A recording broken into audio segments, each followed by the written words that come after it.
Alam mo kung ano, real talk? Hindi lahat ng nakapagtapos masasabi mong may pinag-aralan. Kasi kahit anong taas ng kursong tinapos mo, kung wala kang modo at pangit ang tabas ng dila mo, walang makikisama sa'yo. At hindi lahat ng hindi nakapagtapos wala nang mangyayari sa buhay. Mas bilib pa rin ako sa mga taong marunong rumispeto, hindi bastos. Na porket nagkaroon lang ng titulo, akala mo kung sino na. May kilala kayong ganito? Oo, marami, di ba?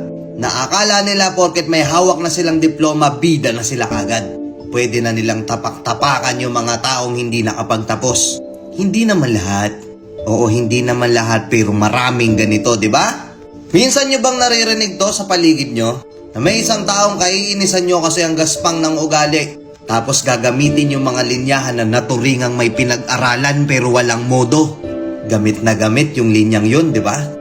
Kasi oo, totoo. Merong mga tao dito na nakapagtapos, nakapag-aral, akala mo kung sino na. Minamaliit na nila yung mga kasama nilang hindi nakapagtapos. Akala nila bida na sila. Bigyan kita senaryo na madalas nangyayari. Nagkita-kita kayo ng mga kabatch mo noon. Ano purpose kung bakit kayo nagkita-kita? Yabangan ng mga narating sa buhay. Ikaw yung tipo ng tao na hindi nakapagtapos pero may diskarte. Maganda-ganda yung kinikita mo. Pero hindi mo yun sinasabi sa iba kasi ayaw mong magmukhang mayabang sa ibang tao. Alam mo yung hirap ng buhay dahil mas maaga mong naranasan yung pagsubok. Pinagkaitan ka. Pero mas pinili mong magpakumbaba at maging makatao. Nagkita-kita kayo ng mga kabatch mo noon. Sila nakatapos na. Yung iba sasabihin, oh, ano na nangyari sa'yo? Di ka nakapagtapos. Tignan mo ko ngayon, manager na. Ganda na ng trabaho ko, ikaw nandyan ka pa din.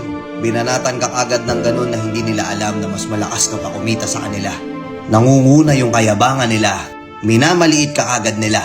Nangyayari tong mga gantong senaryo na to, di ba? May mga kamag-anak ka na bidang-bida sa pamilya nyo. Kasi taas ng tinapos eh. May diploma. Siya yung bida sa pamilya. Pero kapag nagkikita-kita, napakagaspang ng tabas ng dila. Hindi makatao.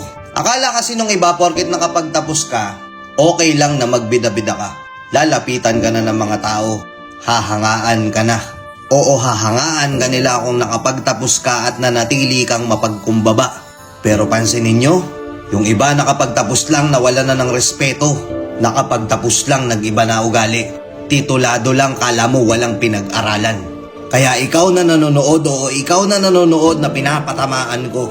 Kung inaakala mo bida ka na porket may tinapos ka at may diploma ka, tapos papakitaan mo ko ng kayabangan, walang modo, walang respeto, magaspang ang ugali, hindi kita ituturing na may pinag-aralan. Kasi alam mo kung ano real talk? Hindi sa taas ng edukasyon na susukat ang pagkatao. Mababa man ang pinag-aralan mo. Kung marunong kang rumespeto, daig mo pa titulado. Time. Nagets mo yung video ko?